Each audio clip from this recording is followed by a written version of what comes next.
অর্থাৎ এসআইআর এর শুনানি পর্ব তো শুরু হয়ে গিয়েছে, কিন্তু এই শুনানিতে হেনস্থা প্রবীণ নাগরিকদের।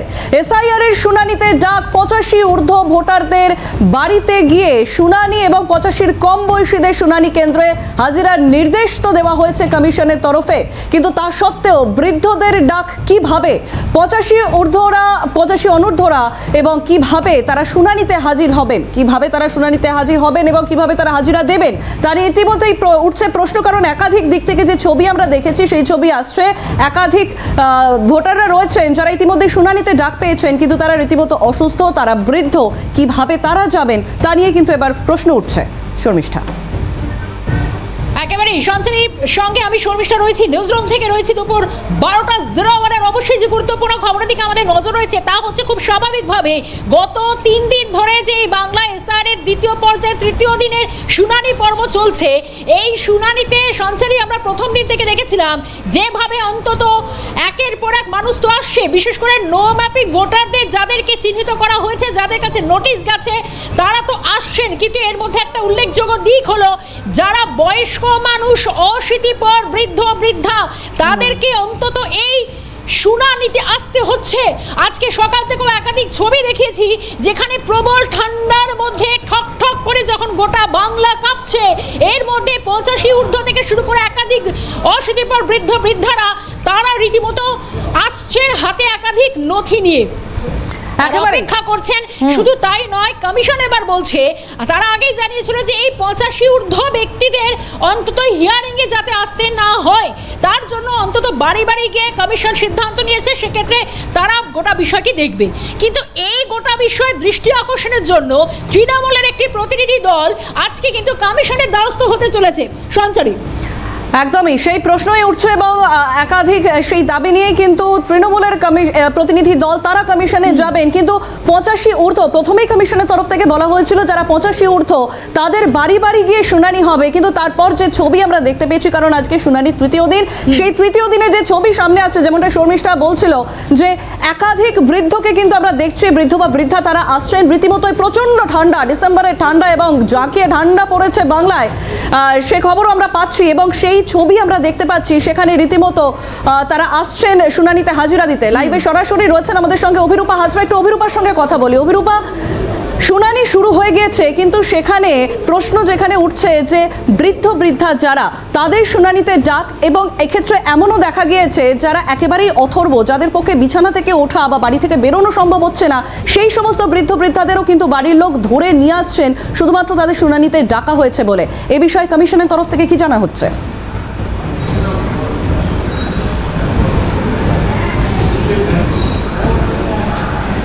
দেখো, আমি এই মুহূর্তে লেক স্কুল ফর গার্লসে দাঁড়িয়ে রয়েছি, সকাল থেকেই দাঁড়িয়ে রয়েছি। এখনও পর্যন্ত হিয়ারিং পর্ব শুরু হয়ে গিয়েছে। এখনও পর্যন্ত যারা যারা ঢুকলেন তাদের বেশিরভাগই বয়স্ক, হাঁটতে পারছেন না। অনেক সময় এটা হচ্ছে যে বলা হয়েছিল কমিশনের পক্ষ থেকে 85 হয়ে গেলে, অর্থাৎ তোমার বয়স যদি 85 এক মাস হয় তাহলে তোমার বাড়িতে কমিশনের টিম যাবে এবং হিয়ারিং করবে। কিন্তু তোমার বয়স যদি 84 বছর 12 মাস হয় বা 84 বছর 11 মাসে তুমি চলো, তাহলে তোমাকে এই হিয়ারিংয়ে প্রসেসে আসতে হবে। আমি একটু জিজ্ঞেস করবো, জেঠিমা আপনাকে কি হিয়ারিংয়ে ডেকেছে? হ্যাঁ। আপনার বয়স কীরকম যদি আপনি একটু বলেন? 65। অসুস্থতা নিয়ে তো আসেন আপনারা, অনেক সমস্যা রয়েছে নিশ্চয়ই। তাতে কি মনে হয় যে এত অসুস্থতা নিয়ে কি এই এত ঠান্ডায় আপনি এরকম জড়িয়ে জবুতবু হয়ে এসেছেন? কি করব বলুন, ডাক পড়েছে। হিয়ারিং না থাকলে কি আপনি বাড়ি থেকে বেরোতেন আজকে এই সময়? না, সেটা তো দরকার না হলে। এসে গেছি একবার, আজকে আবার ডেকে পাঠিয়েছে 12টার মধ্যে আসতে। এর আগে একবার এসেছেন? হ্যাঁ। কেন খোঁজ নিতে? ডেকে পাঠিয়েছে ফোন করে, কি কাগজপত্র আবার নিয়ে এসে ডবল করে। আচ্ছা, আবার আপনি এলেন? হ্যাঁ, আবার এলাম। এটা তো হ্যারাসমেন্ট হচ্ছে। একবার ডবল করা হয়েছে, আবার করা হয়েছে, ভুল হয়েছে, আবার ডেকে পাঠিয়েছেন 12টার মধ্যে আসুন, এই এসছে আর কি। কমিশনের নিয়ম রয়েছে 85 বছরের ঊর্ধ্বে হলে, মানে 85 বছর এক মাস বয়স বা 85 বছর একদিন বয়স হলেও তার বাড়িতে যাবে কমিশন, কিন্তু 85 বছরের আগে হলে তার বাড়িতে কমিশন যাবে না। তাই এই বয়স্ক লোকেরাও এই ঠান্ডার মধ্যে তারা আসছেন, শাল সোয়েটার গায়ে দিয়ে কষ্ট করে আসছেন, একদিন আসছেন, দুদিন আসছেন, এরকম হাজার লোক আছে। এরকম আমি এই মুহূর্তে দাঁড়িয়ে দেখছি প্রচুর মানুষ আসছেন যিনি নিজে হাঁটতে পারছেন না, হেল্পিং হ্যান্ড নিয়ে এসেছেন তাকে হাঁটিয়ে ভেতরে নেবার জন্য। এরকম অনেক সমস্যার সম্মুখীন হচ্ছেন সাধারণ মানুষ সমস্যার সম্মুখীন হচ্ছেন। অনেকে প্রেগনেন্ট উমেনরা রয়েছেন যারা আর্লি স্টেজে রয়েছেন বা অ্যাডভান্স স্টেজে রয়েছেন, তাদেরও বাড়ি থেকে বেরোনো অসুবিধে, কিন্তু তারপরেও তারা আসছেন শুধুমাত্র হিয়ারিংয়ের জন্য। তো সুতরাং একাধিক অভিযোগ জমা পড়ছে। গতকালও অভিযোগ শুনেই কমিশন আবারও নির্দেশিকা দিয়েছে বিএলও এবং ইআরওদের যে 85-র ঊর্ধ্ব বয়স হলেই তাদের বাড়ি বাড়ি যাবে কমিশন এবং টিম গিয়ে তাদের হিয়ারিং করে আসবে। 85-র নিচে বয়স হলে তারা যেতে পারবেন না, বা যারা 85-র নিচে যাদের যেসব ভোটারদের তাদেরকে এই সরকারি জায়গায় এসে হিয়ারিং করাতে হবে, এমনটাই কমিশন সূত্রের খবর। অভিরূপা, আমি শর্মিষ্ঠা রয়েছে নিউজ রুম থেকে। আমি তোমার থেকে একটা বিষয় জানতে চাই। সঞ্চারী যেমনটা বললো এবং সঙ্গে এটাও গুরুত্বপূর্ণ, সকাল থেকে আমরা প্রচুর উত্তর থেকে দক্ষিণ একাধিক ক্ষেত্রে দেখছি প্রচুর প্রবীণ নাগরিক আজকে হাড় কাঁপানো ঠান্ডায় ঠক ঠক করে কাঁপতে কাঁপতে এসছেন। তুমি যে স্কুলে রয়েছো, এরকম কোনো প্রবীণ নাগরিকের সঙ্গে কথা হলো? কতটা উৎকণ্ঠা নিয়ে তারা এসছেন?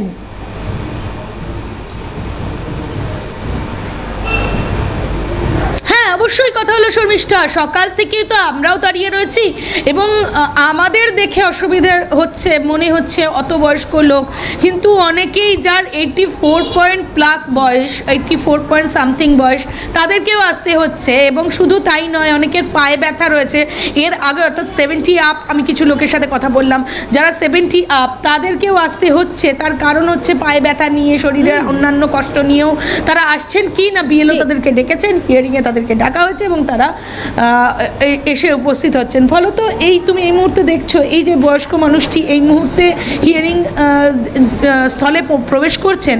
এবং আমি একজনের সাথে একটু কথা বলবো। আপনার বয়স কীরকম? 81। তা আপনার আসতে অসুবিধে হলো তো? এই একটু কাছেই থাকি তো। তাতেও এরকম সময় কি আপনি বেরোতেন এরকম ঠান্ডায়? দরকার হলে বেরোই না, এমনি এই হিয়ারিং এর জন্য আসতে হলো? হ্যাঁ, সেটা আসতে হলো। তুমি শুনতে পেলে 80+ বয়স এবং স্বাভাবিকভাবেই তার অসুবিধে হলো, এই কথাই বলে। এই যে হেল্পিং হ্যান্ড নিয়ে তিনি ঢুকছেন, এই যে সিঁড়িতে উঠতে তার অসুবিধে হচ্ছে, খুব স্পষ্টভাবে বোঝা যাচ্ছে যে সিঁড়িতে উঠতে বা নির্দিষ্ট জায়গায় যেতে তার অসুবিধে হচ্ছে, পায়ের প্রবলেম রয়েছে, শারীরিক অসুস্থতা রয়েছে, কিন্তু তারপরেও তাদেরকে যেতে হচ্ছে। এবং শুধু তাই নয়, ভিতরে তুমি যদি একটু দেখো যারা রয়েছেন, অফিসাররা রয়েছেন, তাদের কাছে গিয়ে তাদেরকে জানতে হচ্ছে যে তারা কোথায় যাবেন। শুধু তাই নয়, এবার লাইনে দাঁড়াতে হবে। তারপর লাইনে দাঁড়িয়ে দীর্ঘক্ষণ লাইনে দাঁড়ানোর পর তিনি হিয়ারিং মূল জায়গায় প্রবেশ করতে পারবেন এবং মাইক্রো অবজারভার, বিএলও, ইআরও, এদের সামনে থেকে তার হিয়ারিং প্রসেস শুরু হবে। তো সুতরাং এই যে প্রক্রিয়াকরণে যে মানুষ পড়ছেন এবং যার জেরে একটু বয়স্ক যারা, তাদের যেমন সমস্যা হচ্ছে, অনেক অল্প বয়সেও যারা অসুস্থ হয়ে পড়ছেন তাদেরও সমস্যা হচ্ছে, এই কথা বলাই বাহুল্য। একেবারে অভিরূপার সঙ্গে থাকো। এবং অনেকেই যারা আসছেন তারা বলছেন সত্যি দেখো বাড়ি কাছে হতে পারে কিন্তু আসতে তো হচ্ছে শুনানির জন্য। এই ছবিটা কিন্তু আজকে সকাল থেকে বিভিন্ন শুনানি যে কেন্দ্রগুলি রয়েছে সেখানে দেখা যাচ্ছে, বিভিন্ন জেলায় শহর কলকাতা একই ছবি। অভিরূপাকে সঙ্গে রেখে এই মুহূর্তে কিন্তু অবশ্যই একটা কথা বলতেই হচ্ছে, আরে প্রবীণ নাগরিকদের হেনস্থা রুখতে এবার কমিশনের দ্বারস্থ হচ্ছে তৃণমূলের একটি প্রতিনিধি দল। সঞ্চারী, একদমই, এবং সেই নিয়ে তৃণমূলের প্রতিনিধি দল তারা কমিশনের কাছে যাবে এবং কমিশনের কাছে কি কি অভিযোগ তাদের বিস্তারিত জানবো। রাজা রয়েছেন আমাদের সঙ্গে, সরাসরি রাজার কাছে আসবো। রাজা, ইতিমধ্যেই কমিশনের দৃষ্টি আকর্ষণ তৃণমূলের প্রতিনিধি দলের, সেখানে তারা কি কি দাবি নিয়ে কমিশনের কাছে যাবেন, কি বিষয় নিয়ে কথা হবে এবং কোন সময় কমিশনে যাবেন তারা, কি জানা যাচ্ছে?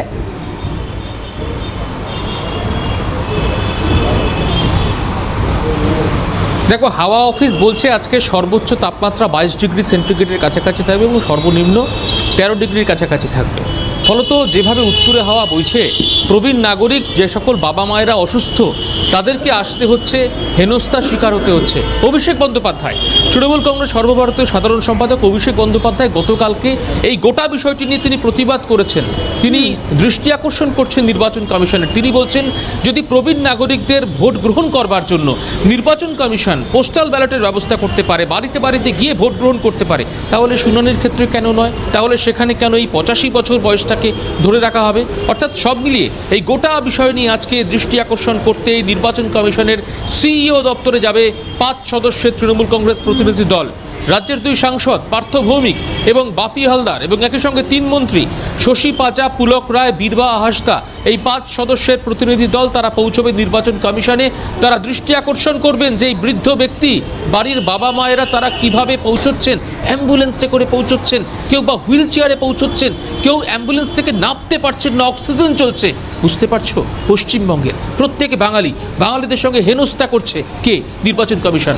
দাবি কে করছে, অভিযোগ কে করছে? অভিষেক বন্দ্যোপাধ্যায়, তৃণমূল কংগ্রেস সর্বভারতীয় সাধারণ সম্পাদক তরুণ তুর্কি। ফলত এই গোটা বিষয় নিয়ে কিন্তু আজকে নির্বাচন কমিশনে যাচ্ছে তৃণমূল কংগ্রেস। তারা দৃষ্টি আকর্ষণ করবেন। অভিষেক বন্দ্যোপাধ্যায় আগামী 31 তারিখ পৌঁছবেন দিল্লির কেন্দ্রীয় নির্বাচন কমিশনারের কাছে। যদি সিইও গোটা বিষয় নিয়ে কোনো রকম হস্তক্ষেপ না করে, তাহলে আগামী 31 তারিখ কেন্দ্রীয় নির্বাচন কমিশনার জ্ঞানেশ কুমারের কাছে এই গোটা বিষয় নিয়ে তদবির করবেন, দরবার করবেন অভিষেক বন্দ্যোপাধ্যায়, তৃণমূল কংগ্রেস সর্বভারতীয় সাধারণ সম্পাদক। একেবারে রাজা, আমি তোমার থেকে আরেকটা বিষয় জানার চেষ্টা করি। নিউজরুম থেকে শর্মিষ্ঠা রয়েছি, কারণ খুব স্বাভাবিকভাবেই শীত যেরকম বাড়ছে তেমনি কিন্তু শুনানিতে সেখানে দেখা যাচ্ছে বয়স্কদের ভিড় বাড়ছে এবং অনেক আতঙ্ক নিয়ে তারা আসছেন। কিন্তু কমিশনের দ্বারস্থ হচ্ছে আজকে তৃণমূলের প্রতিনিধি দল। এক্ষেত্রে খোদ অভিষেক বন্দ্যোপাধ্যায় যাবেন বলেছিলেন, তার বদলে তৃণমূলের দল যাচ্ছে, প্রতিনিধি দল। রাজা,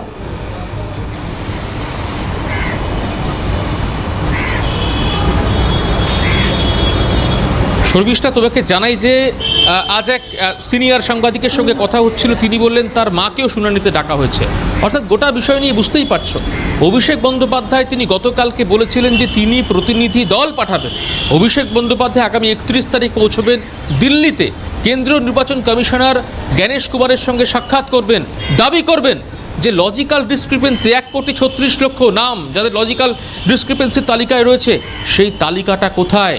তালিকা ছাড়া কিভাবে আপনি বলতে পারেন আপনি বাদ? কেন বাদ? ফলত তালিকা বের করতে হবে। একই সঙ্গে প্রবীণ নাগরিক, বাংলার মা বাবারা, তারা প্রত্যেকে অসুস্থ, 65 বছর, 75 বছর, 70 বছর, 80 বছর, 81, 82, ভাবা যায় তাদের প্রত্যেককে হাজিরা দিতে হচ্ছে কোথায়? না একেবারে শুনানি কেন্দ্রে, দোতলায় উঠতে হচ্ছে, কোনো লিফটের ব্যবস্থা নেই। তাহলে কিভাবে সম্ভব? গৌতম চৌধুরী, হাওড়া মধ্যর যিনি বিধায়ক রয়েছেন, গতকালকে তীব্র প্রতিবাদ করেছেন, বলেছেন একতলায়, নিচের তলায় বয়স্ক ব্যক্তি, প্রবীণ নাগরিকদের জন্য শুনানির ব্যবস্থা করতে হবে। নির্বাচন কমিশনারকে আজকে, নির্বাচন কমিশনের সিইওকে আজকে এই 5 সদস্যের প্রতিনিধি দল পার্থ ভৌমিক, বাপি হালদার, পুলক রায়, শশী পাজা, বীরবাহা হাসদারা, তারা প্রত্যেকে যাবেন, বাংলার প্রতিনিধি হয়ে যাবেন, বাংলার মা বাবাদের সন্তান হিসেবে যাবেন একেবারে আবেদন করতে, যাতে প্রবীণ নাগরিক। একেবারে রাজা, তোমাকে আমি ধন্যবাদ জানাবো এবং অভিরূপাকে সঙ্গে রেখে অবশ্যই আমরা একটু আরো এগোনোর চেষ্টা করবো, কারণ এই মুহূর্তে আরো প্রচুর আপডেট আমরা পাচ্ছি সঞ্চারী। তার কারণ হুগলিতে কিন্তু এই মুহূর্তে আরো এক বৃদ্ধা তিনি অসুস্থ হয়ে পড়েছেন বলে জানা যাচ্ছে। সঞ্চারী, একেবারে শর্মিষ্ঠা, ঠিক যেমনটাই বললে তুমি, শুনানি পর্বে আরো এক বৃদ্ধ অসুস্থ এবং প্রথমে ব্রেন স্ট্রোক এবং পরে হার্ট অ্যাটাক। গৌরী মান্নার সর্বক্ষণের সঙ্গীতার ইনহেলার এবং তিনি লাঠি নিয়ে চলাফেরা করেন, বাড়িতেও শয্যাশায়ী। জানা যায় তাকেও ডাকা হয় শুনানিতে। সুতরাং এখানেই প্রশ্ন উঠছে যে শুনানির নামে কি চলছে? এটা শুনানির নামে কি হয়রানির শিকার হচ্ছেন বৃদ্ধ বৃদ্ধারা? এ নিয়ে অভিরূপা হাজরা আমাদের সঙ্গে রয়েছেন, একটু অভিরূপার সঙ্গে কথা বলবো। অভিরূপা, শুনানি পর্বে আরও এক বৃদ্ধ অসুস্থ এবং সেখানে যেমনটাই জানা যাচ্ছে যে সর্বক্ষণের সঙ্গীতার ইনহেলার এবং তিনি রীতিমতো শয্যাশায়ী, লাঠি ছাড়া হাঁটাচলা করতে পারেন না। এই রকম অবস্থায় সেই বৃদ্ধাকে শুনানিতে নিয়ে যাওয়া, এ তো অত্যাচার।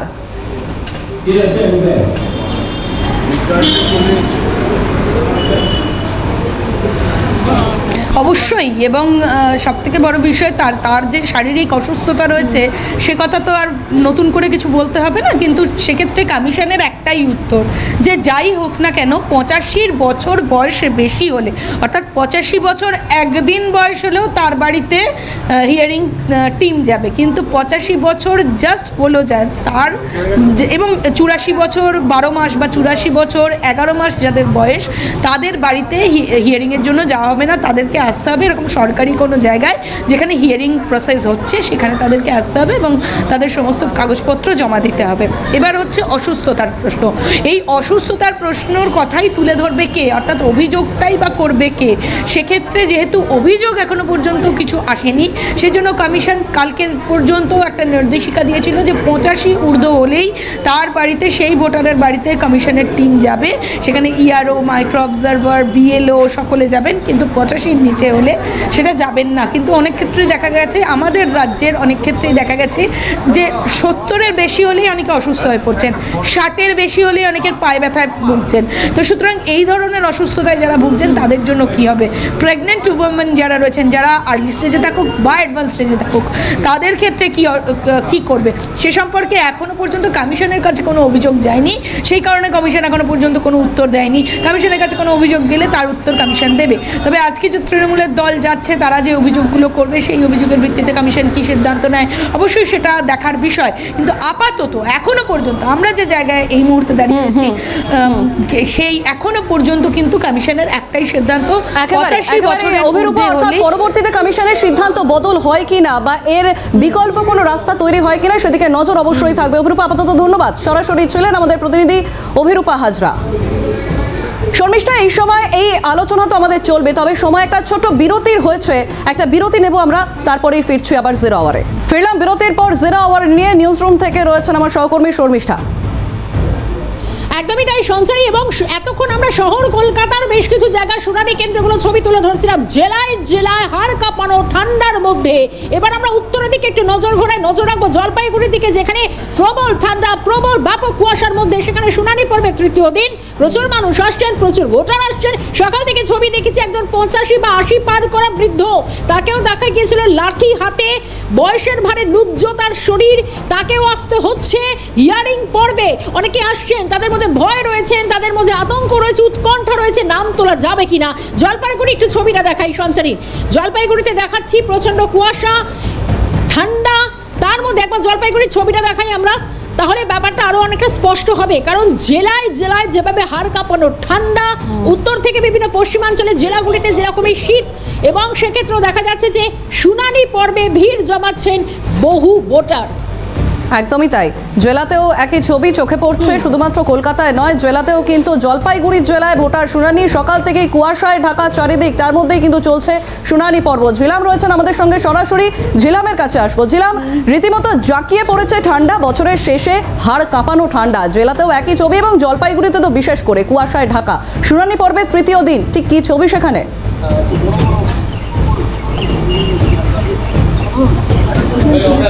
একেবারে দেখো, অন্যান্য জায়গায় শুনানি পর্বের তৃতীয় দিন হলেও জলপাইগুড়ি জেলায় কিন্তু আজ থেকেই শুরু হয়েছে। এবং আমি তোমাকে সবার প্রথমে আমার পেছন দিকটা একটু দেখানোর চেষ্টা করব, আমার ক্যামেরা পার্সনকে দেখাতে বলবো। আমার ঠিক পেছনটায় যে রয়েছে, পেছনে কিন্তু এসআইআর এর যে একদম এসডিও অফিসের তরফ থেকে একটি ভেন্যু করা হয়েছে, এবং সেখানে একেবারে বয়স্ক মানুষ থেকে শুরু করে একদম ছোট্ট বাচ্চা, মাত্র 2 মাসের বাচ্চা, তাকে নিয়ে আসতে হয়েছে ভোটার তালিকায় নাম ওঠাবে বলে। এবং তাদের মধ্যে কিন্তু একটা আতঙ্কের ছাপ রয়েছে যে এই ভোরবেলা যার জন্য বাধ্য হয়ে নিয়ে কিন্তু চলে আসতে হয়েছে তাদেরকে এখানে নাম তোলানোর জন্য। অন্যদিকে আমি এখানে একবার দেখানোর চেষ্টা করবো যে টিএমসির তরফ থেকে, তৃণমূলের তরফ থেকে কিন্তু এই মানুষদের যাদের নোটিশ এসেছে তাদেরকে সাহায্য করবার জন্য এখানে কিন্তু একটা ক্যাম্প করা হয়েছে, এবং সেখানে সাধারণ মানুষ আসছেন এবং সাধারণ মানুষ কিন্তু এখানকার এই সমস্ত সুযোগ সুবিধা যেগুলো রয়েছে সেটা নেওয়ার চেষ্টা করছে। আচ্ছা, মূলত কি কারণে আপনাদের এই ক্যাম্প করা এবং কতটা মানুষ সাহায্য পাচ্ছে আপনাদের থেকে? দেখুন, মূলত হচ্ছে চারিদিকে যে পরিস্থিতি চলছে, এসআইআর নিয়ে সাধারণ মানুষ যেভাবে আতঙ্কিত এবং যেভাবে মানে বীতশ্রদ্ধ হয়ে পড়েছে, সাধারণ মানুষ ভয়ে ক্যাম্পের সামনে অনেকে যেতে ভয় পাচ্ছে যে তার ভোটাধিকারটা থাকবে কি থাকবে না। এই যে পরিস্থিতির মধ্যে আমরা তৃণমূল কংগ্রেসের থেকে আমরা সহায়তা শিবির করেছি তাদেরকে সুবিধা করে দেওয়ার জন্য, যাতে তার একটা যদি কোনো জেরক্সের বা কোনো একটা ছবি তার যদি মানে কোনো প্রবলেম থাকে আমরা সাথে সাথে সেটা করে নিয়ে আসছি। তার একটা জেরক্স না থাকলে আমরা তার কাছ থেকে নিয়ে তাকে বসিয়ে আমরা সেটা তুলে নিয়ে আসছি। এই যে মানুষের পাশে থাকা, সেই মানুষের পাশে থাকা, যেটা আমাদের নেতা অভিষেক বন্দ্যোপাধ্যায় আমাদের নির্দেশ দিয়েছে, সাধারণ মানুষের সাথে থাকতে হবে, পাশে থাকতে হবে। একটা ভোটাধিকারও যেন একজনের জন্য ভোট বাদ না যায়, তার সেটা নিশ্চিত করার দায়িত্বই আমাদের, এবং তার জন্যই আমরা সহায়তা শিবির করেছি। শর্মিষ্ঠা সঞ্চারী, আমি একবার এখানে একজন বয়স্ক মানুষ এসেছেন। আচ্ছা, আপনার বয়স কত হবে তাও? 71 চলতেছে বাবু। 71 চলছে। 71 এই শীতের মধ্যে কেন আসতে হলো আপনার? ছেলেটার জন্য কি সমস্যা? সমস্যা ওই ভোটের লিস্টে একটু নাম গন্ডগোল আছে, তার জন্য আসলাম। বেশ, বাড়িতে বেশ, কাজ বেশ। টাজ জিলাম, সমস্ত কিছু জিলাম, ফেলে আসতে হলো। ধন্যবাদ তোমাকে। আমাদের সঙ্গে সরাসরি জিলাম ছিলেন। শর্মিষ্ঠা, একদমই তাই। আবারও জলপাইগুড়ি থেকে আমরা ফিরবো অন্যতম গুরুত্বপূর্ণ কেন্দ্র ভবানীপুর বিধানসভা কেন্দ্র। সরাসরি চলে যাব এই মুহূর্তে। অভিরূপা সাহা আমাদের সঙ্গে রয়েছেন, তার কারণ একের পর এক শুনানি পর্ব চলছে। অভিরূপা, ঠিক কি ছবি তুমি যেখানে রয়েছো, যে কেন্দ্রগুলিতে সকাল থেকে কি দেখছো?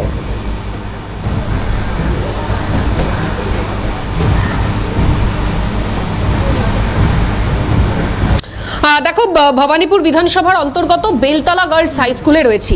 ইতিমধ্যে আমরা জানি গতকাল অভিষেক বন্দ্যোপাধ্যায় তিনি BLA 2দের নিয়ে একটি ভার্চুয়াল বৈঠক করেন এবং সেখানে তিনি নির্দেশ দিয়েছেন যে BLA 2 যারা রয়েছেন তাদেরকে থাকতে হবে, এবং মূলত যে ম্যানমার্কিংয়ের প্রশ্ন নিয়ে ইতিমধ্যেই তার ম্যানমার্কিংয়ের যে তথ্য সেটা নিয়ে প্রশ্ন উঠতে শুরু করেছে যে BLA 2রা আদতে কোথায় থাকবেন।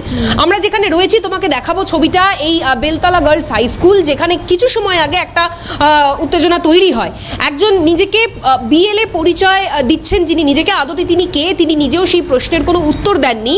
এবং যেখানে আমরা একেবারে স্কুল প্রেমাইসিসের বাইরে রয়েছি, একদম যে চাতাল রয়েছে সেখানে হিয়ারিং পর্ব চলছে। তুমি দেখতে পাচ্ছ কলকাতা পুলিশের আধিকারিকরা রয়েছেন এবং যেখানে কমিশনের টিম রয়েছে, ভোটাররা রয়েছেন, সেখানে কয়েকজন ব্যক্তি তারা নিজেদেরকে BLA হিসেবে পরিচয় দিয়ে ঘুরে বেড়াচ্ছিলেন। পরবর্তীকালে যিনি BLO সুপারভাইজার রয়েছেন তার কাছে প্রশ্ন করেন যে তিনি কেন যেখানে শুনানির টেবিল বা হিয়ারিং টেবিল তার আশেপাশে কেন ঘুরে বেড়াচ্ছেন। তিনি নিজেকে প্রথম দফায় BLA হিসেবে পরিচয় দেয় এবং তিনি জোর করেন যে তিনি শুনানি কেন্দ্রের ভেতরেই থাকবেন। এবং পরবর্তীকালে BLO সুপারভাইজার তিনি যখন তার ভেতরে যে তিনি রয়েছেন তার কোনো সার্কুলার তার কাছে রয়েছে কিনা যখন দেখতে চান, তিনি কোনো রকম নোটিফিকেশন দেখাতে পারেননি যে ভিতরে তিনি কি গ্রাউন্ডে থাকবেন। পরবর্তীকালে আমরা যে ছবি দেখতে পেলাম যে নিজেকে BLO পরিচয় দেওয়া, BLA পরিচয় দেওয়া সহ এবং জেলায় জেলায় এইভাবেই কিন্তু শুনানি পর্ব চলছে। এবং প্রবীণ নাগরিকদের হেনস্থার ঘটনা, একদিকে তৃণমূলের একটি প্রতিনিধি দল, অবশ্যই তারা কমিশনের দ্বারস্থ হচ্ছে। অভিরূপাকে ধন্যবাদ জানাবো এবং অবশ্যই পরবর্তীতে নজর থাকবে সঞ্চারী। একেবারে শুনানি পর্ব ইতিমধ্যেই শুরু হয়ে গিয়েছে এবং সেখানে সবথেকে উদ্বেগজনক পরিস্থিতি যা সৃষ্টি হচ্ছে, সেখানে কিন্তু বৃদ্ধাদের যে অসুবিধা সৃষ্টি হচ্ছে সেদিকে বিশেষভাবে নজর থাকবে। শর্মিষ্ঠা, নিউজরুম থেকে থাকার জন্য তোমাকেও ধন্যবাদ। 0 আওয়ারের সময় শেষ, আপাতত এখানেই শেষ করতে হচ্ছে 0 আওয়ার। পরবর্তী বিস্তারিত খবরের জন্য চোখ রাখুন ক্যালকাটা নিউজে।